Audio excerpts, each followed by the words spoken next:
ทักทายสบายดีเนาะหลังจากที่หายตัวไปโดนขาภารกิจเอ็ดสวนมันต้นมื้อนี้สิพา FC มาอ้อยกระหอกเนาะกับอ้อยหนูป่าดงเดี๋ยวสิพาไปเบิ่งเนาะวิธีเฮาสิอ้อยติดตามไปน้องกัน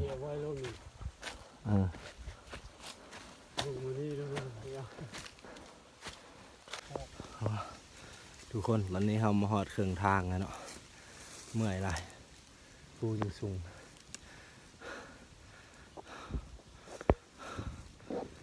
เมื่อยนะครับนายพานทันคือเก่าเนาะเดี๋ยวพักเสาเมื่อยเดี๋ยวเราสิไปต่อ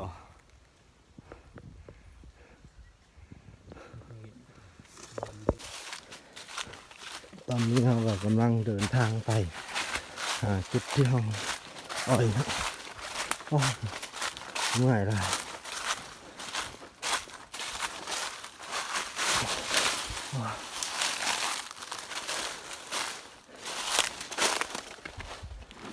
น้ำนี่ก็เพ่งล้างหน้าเมื่อย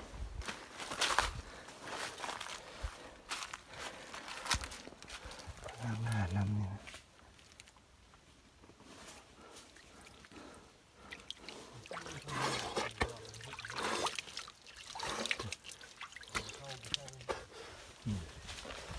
เราเดินทางไปต่อ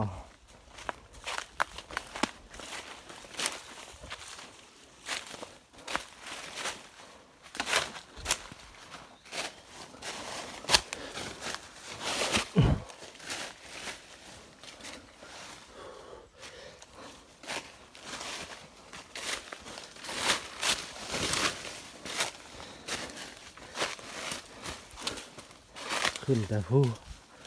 สิ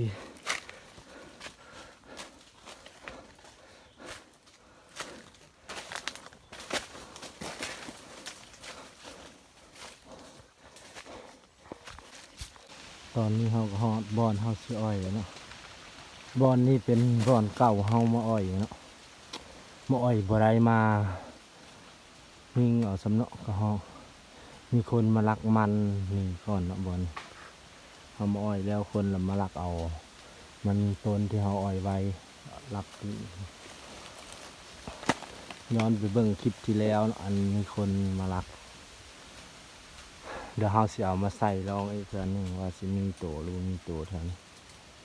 พักหลายท่านพวกไม้ใหญ่เกลือไม้หลายน่าจะมีกระหอกมา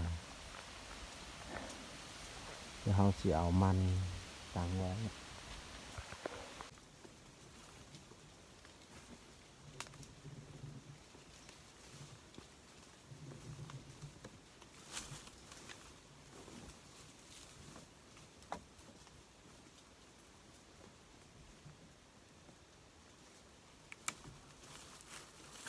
เฮาเสียวมันต้นใส่สองเงานี้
เฮาสิเอาเสือกมัดมัน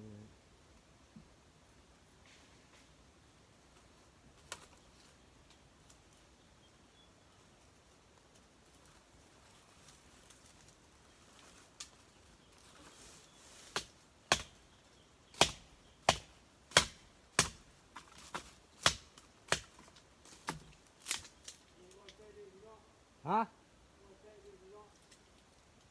เกิดเดียวพุ่นบ่อ้อยนั่นน่ะ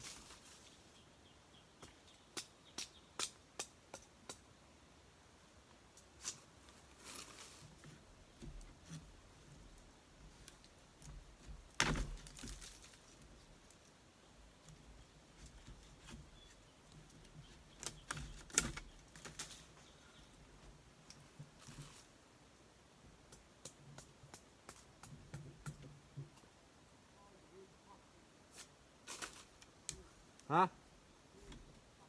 พักอ้อยด้วยล่ะ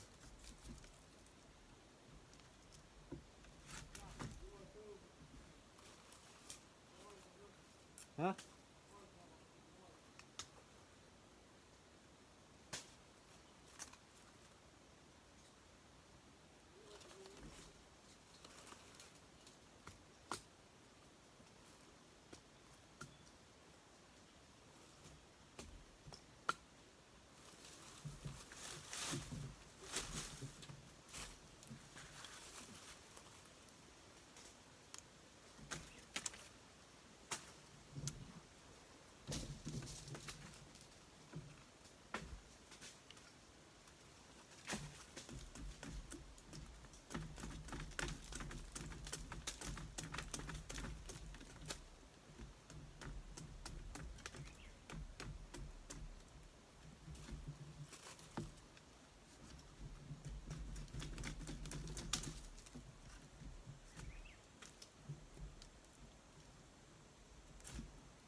นี่เฮาก็อ้อยเป็นที่เรียบร้อยแล้วเนาะเดี๋ยวอีกทิศหนึ่งเนาะเดี๋ยวเฮาสิมาเบิ่งสิมีกระหอกมากินบริวารหนูมากินเดี๋ยวเฮาสิไปเลาะอ้อยตัวหนูบัดนี้ตอนนี้เฮาก็อ้อยแล้วเนาะ